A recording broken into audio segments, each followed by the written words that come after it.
Hello everyone, welcome back my new video. Good morning guys, कैसे हैं आप सभी लोग। आशा करती हूँ आप सब बहुत ही अच्छे होंगे। तो एक बार फिर से वेलकम है आपका मेरी न्यू वीडियो में। यहाँ पे वीडियो की शुरुआत हो चुकी है सीधा पूजा पाठ से। तो यहाँ पे सुबह की हो रही है मेरी पूजा पाठ और सुबह का मेरा सारा काम हो चुका है। झाड़ू पोछा, कपड़े भी यहाँ पे धुल गए हैं। सीधा आ गई थी मैं पूजा पाठ करने और पूजा पाठ करके सीधा चलो चलते हैं यहाँ पे सूर्य देव को एक लोटा जल दे देते हैं यहाँ पे। और फ्रेंड्स, लड्डू स्कूल जा चुकी है, हस्बैंड अभी जाएंगे ड्यूटी। अभी यहाँ पे लड्डू का मैंने टिफिन वगैरह सब बना दिया था। फिर उसके बाद से यहाँ पे बनाऊंगी मैं हस्बैंड के लिए नाश्ता। तो आज नाश्ते पे बना रही हूँ यहाँ पे मैं प्याज के पराठे। तो सब्जी वगैरह कुछ नहीं थी आज और सुबह के टाइम थोड़ा जल्दी में थी क्योंकि हस्बैंड को आज जल्दी ही जाना था। तो फिर मैंने सोचा क्या ही यहाँ पे बनाया जाए। तो यहाँ पे मैंने 3 प्याज चॉपर में चॉप कर ली थी और यहाँ पे प्याज के पराठे मैंने बना दिए हैं। अपने लिए भी मैं 2 पराठे यही बनाऊंगी तो सुबह का नाश्ता हो जाएगा। और दिन में बनाऊंगी आज मैं कढ़ी चावल। तो फ्रेंड्स, वीडियो में बने रहिएगा। आज मैं आप सबके साथ कढ़ी कोफ्ता बनाने की रेसिपी शेयर करूंगी। तो आज की वीडियो ये है, अगर हम टाइम से उठ जाते हैं ना, टाइम से हमारे सारे काम खत्म हो जाते हैं। अगर हम थोड़ा सा भी आलस कर देना तो हमारा सारा काम ना बहुत ही ज़्यादा लेट होता है। पूरा दिन हम काम में लगे रहते हैं और घर के काम भी खत्म नहीं होते। तो आलस करने से ना हमारे जो जीवन है ना वो नरक बन जाता है। अगर हम आलस में ही रहेंगे ना पूरा दिन तो हमारे कोई भी काम टाइम से नहीं होंगे। और अगर हम टाइम से अपने कामों में लग जाएंगे ना आलस को दूर करके, और तो सारे काम हमारे टाइम से हो जाते हैं। और काम तो हमें करने ही है। हम गृहिणियों की यही जिम्मेदारी होती है कि हमें अपने घर के कामों को कैसे टाइम पे खत्म करना है और कैसे अपने घर को साफ और व्यवस्थित रखना है, अपने बच्चों की देखरेख कैसे करनी है, टाइम से सारे काम भी खत्म करने हैं। तो ये एक गृहिणी की ही जिम्मेदारी होती है। और मैं एक गृहिणी के नाते अपने आलस को दूर करके उठना हमें तब भी है, चाहे हम 10 मिनट बाद उठे चाहे 10 मिनट पहले। तो ऐसा अपना एक टाइम रूटीन हमें बनाना चाहिए कि हमें इस टाइम पे उठना ही है और उसी टाइम से हमारे सारे काम खत्म हो जाते हैं। जैसे कि मेरा था, जब से मैं यहाँ पे आई हूँ मैं 5:30 बजे ठीक उठ जाती हूँ क्योंकि यहाँ पे झाड़ू पोछे का काम मेरा थोड़ा ज़्यादा है। तो उसी के अकॉर्डिंग मैं यहाँ पे उठ जाती हूँ कि मेरे सारे काम टाइम से हो जाए। जैसे पहले ना मम्मी थी यहाँ पे तो झाड़ू वगैरह मम्मी लगा देती थी क्योंकि झाड़ू लगाने में भी 1 घंटा यहाँ पे चला जाता है। तो मैं आधा घंटा लेट उठ जाती थी। अब यहाँ पे मैं 1 घंटा पहले उठ जाती हूँ क्योंकि अब झाड़ू वगैरह मुझे ही लगानी होती है। अब सारी जिम्मेदारी मेरी है तो इसलिए मैं अपने टाइम के अकॉर्डिंग उठ जाती हूँ और सारा काम मेरा टाइम पे भी हो जाता है। और साथ में छोटा बच्चा भी है तो मुझे अपने कामों को मैनेज करके चलना होता है। तो फ्रेंड्स, चलिए यहाँ पे नाश्ता कर लेते हैं। हस्बैंड नाश्ता करके जा चुके हैं ड्यूटी। तो बाद में सिर्फ यहाँ पे मेरा ही नाश्ता बचा था। तो यहाँ पे मैं अब नाश्ता कर रही हूँ और बाकी के काम बाद में करूँगी। अभी दोपहर का खाना भी मेरा बाकी है। अक्कू को अभी नहलाना है, अभी वो सो रखी है। तो नाश्ता करने के बाद सीधा आ गए थे अपनी किचन क्लीनिंग पे। तो यहाँ पे बर्तन वगैरह मैंने सारे साफ कर लिए थे। बर्तन साफ करने के बाद यहाँ पे किचन की साफ सफाई में लग गई हूँ। तो फ्रेंड्स, ये मैं गैस पे साबुन का जूना मार दिया था। अब यहाँ पे कपड़े से इसको साफ कर लूँगी 2-2 3-3 बार, जब तक ये अच्छे से क्लीन ना हो जाए। तो डेली का यही मेरा रूटीन है। नाश्ता करने के बाद सीधा किचन के बर्तन साफ करना, फिर किचन की क्लीनिंग करना। डीप क्लीनिंग मेरी सुबह ही हो जाती है, बाद में सिर्फ मैं हल्की फुल्की साफ सफाई करती हूँ और बाद में किचन इतना गंदा भी नहीं होता है। दोपहर का खाना वगैरह मैं बनाती हूँ तो फिर इतना मुझे साफ नहीं करना होता, थोड़ा बहुत ही। बस सुबह के टाइम थोड़ा ज़्यादा टाइम लगता है मुझे किचन की साफ सफाई में क्योंकि एक एक सामान को हटा के सारा साफ करना होता है। तो ये मैं सुबह ही मॉर्निंग में ही करती हूँ नाश्ते के बाद। तो चलिए यहाँ पे कर लेते हैं अपनी किचन की साफ सफाई।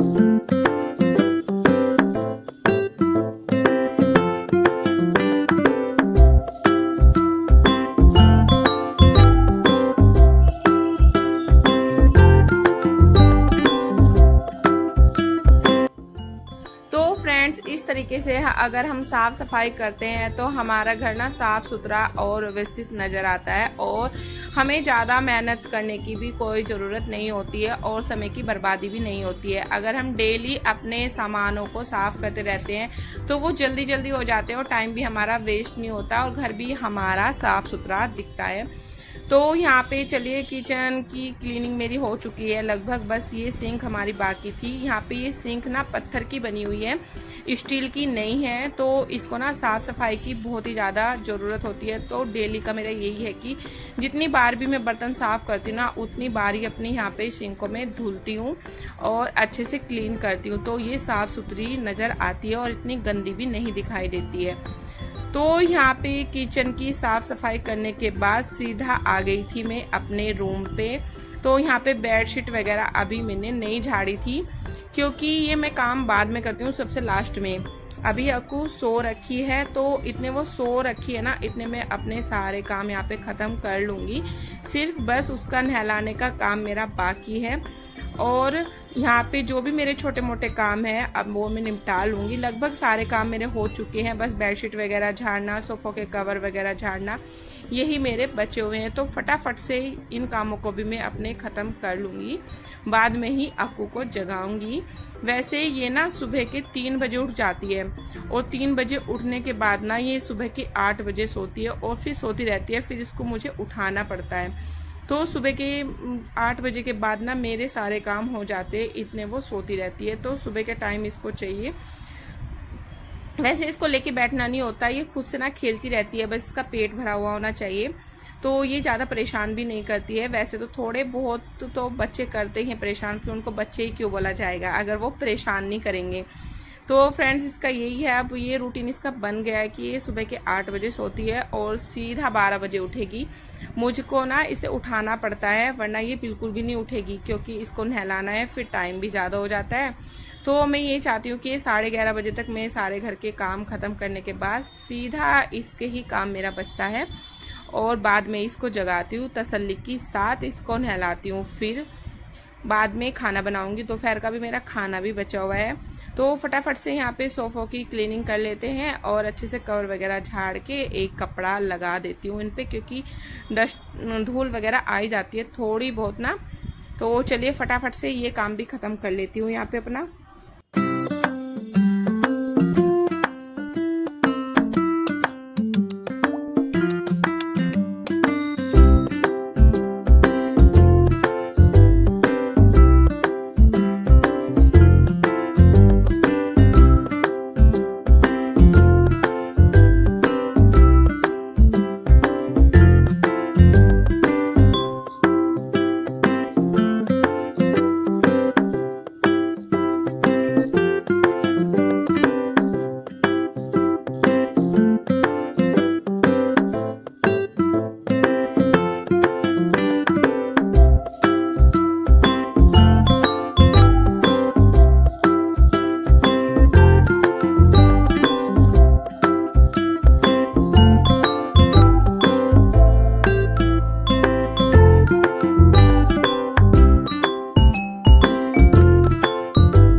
पे ना सारे में एक एक कपड़ा में लगा दूंगी क्योंकि ये मैं डेली की ही करती हूँ। कभी कभार ये कि एक आधा दिन बीच में छूट भी जाता है तो उतना ही मुझे मेहनत करनी पड़ जाती है। तो मैं कोशिश करती हूँ कि डेली ही एक एक कपड़ा लगे हाथों इन पे भी मार देती हूँ। तो फ्रेंड्स देखिए यहाँ पे लगभग मेरे सोफों के कवर सेट हो चुके हैं और लड्डू आएगी भी 1 बजे आएगी स्कूल से। तो यहाँ पे टाइम ना लगभग 11:30 होने वाले थे और फटाफट से मैं इसी काम में लगी हुई हूँ कि फटाफट से काम निपटाने के बाद अक्कू का काम भी अभी बाकी है, उसको भी अभी देखना है। तो दूध वगैरह उसको पिलाना है अभी। तो देखते हैं, साथ के साथ ये मैट भी अभी डाल देती हूँ। ये बेड के पास मैंने नहीं डाला था तो लगे हाथों इसको भी बिछा दूंगी यहाँ पे।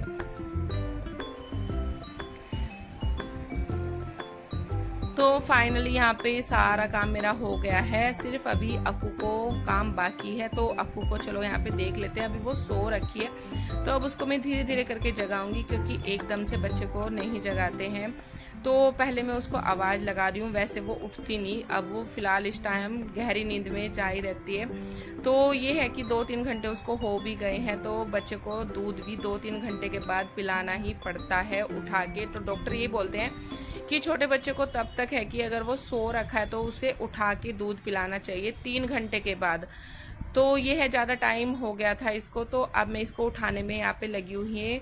तो ये अभी ना आलस में थी, तो वैसे उठ जाती है जब मैं इसको उठाती हूँ, तो बाद में इसको मैं दूध वगैरह पिला दूंगी। यहाँ पे ये लिया है कढ़ी का घोल, चावल, मेथी, कुटा हुआ लहसुन और इसमें साबुत धनिया, और मैंने एक प्याज कट कर ली थी। इधर मैंने कढ़ाई में चढ़ा दिया है तेल। तो चलिए अब तैयारी कर लेते हैं अपना तड़का लगाने की।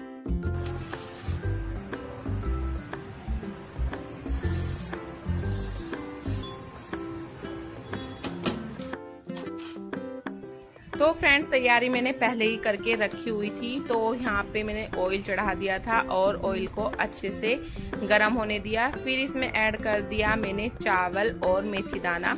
तो यहाँ पे मेथी दाना और चावल को अच्छे से भूनने के बाद इसमें ऐड कर दिया है कुटा हुआ लहसुन और साबुत धनिया। मैंने लहसुन के साथ ही कूट लिया था। तो साबुत धनिया ना कढ़ी में काफ़ी अच्छा लगता है, और चावल भी। तो इसमें मैं थोड़े से ही चावल ऐड करती हूँ, उनको रेड कलर होने तक भूनती हूँ। तो यहाँ पे सारी चीज़ें मैंने डाल दी है ऑयल में। अब इनको अच्छे से भून लूँगी, और भूनने के बाद ऐड करूँगी इसमें अपना ये जो मैंने कढ़ी का घोल बनाया है। ये मैंने दही से बनाया है यहाँ पे। तो दही को मैंने यहाँ पे कर लिया था, आधा लोटा के लगभग मेरी दही थी, और दही में मैं थोड़ा सा पानी ऐड करने के बाद बेसन, हल्दी, मिर्च पाउडर ये सभी मैंने ऐड किया है, और थोड़ा सा हींग। तो ये मैंने सब घोल में डाल दिया था। और यहाँ पे मेरी प्याज भी भून चुकी थी अच्छे से, सारी चीज़ें यहाँ पे भून गई थी। फिर मैंने ऐड कर दिया था इसमें अपना कढ़ी का घोल, और ऊपर से ऐड करा है इसमें नमक मैं सबसे बाद में ही ऐड करती हूँ। तो फ्रेंड चलिए, यहाँ पे कढ़ी में तड़का लग चुका है। अब इसको पकाने के लिए छोड़ देते हैं। लगभग आधा घंटे के लिए कढ़ी को पकाऊंगी यहाँ पे। तो एक साइड यहाँ पे कोफ्ते बनाने की तैयारी यहाँ पे मैं कर रही हूँ। तो प्याज के यहाँ पे बना रही हूँ मैं कोफ्ते, जो कढ़ी में ऐड करूँगी। तो यहाँ पे मैंने 3 प्याज चॉपर में चॉप कर ली थी। ऊपर से ऐड कर दिया था इसमें बेसन, धनिया पाउडर, हल्दी पाउडर, मिर्च पाउडर, थोड़ा सा नमक। इन सबको डाल के एक घोल तैयार कर लूँगी यहाँ पे पकौड़ियाँ बनाने के लिए। अब पकौड़ियाँ बनाने के लिए यहाँ पे कढ़ाई चढ़ा दी है। कढ़ाई में डाल दिया है मस्टर्ड ऑयल। ऑयल को अच्छे से गर्म होने दूंगी। तो यहाँ पे पानी डाल के एक इसका घोल तैयार कर लूँगी।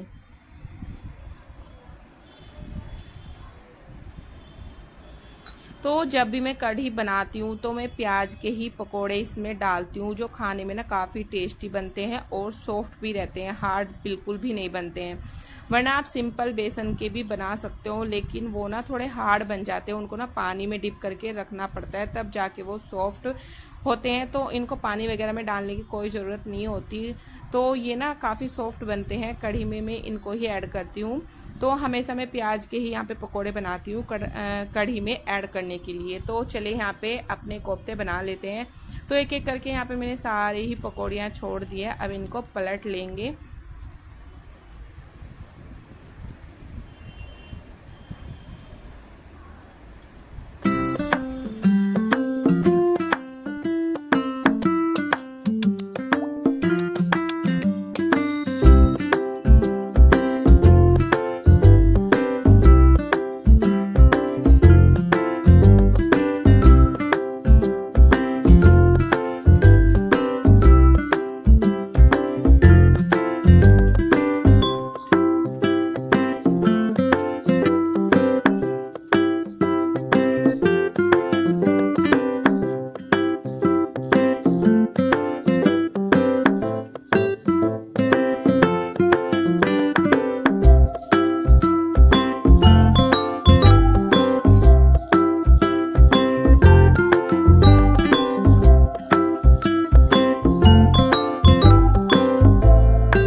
ये लास्ट बारी था, तो लगभग सारी पकौड़ियाँ मेरी बनकर तैयार हो चुकी है।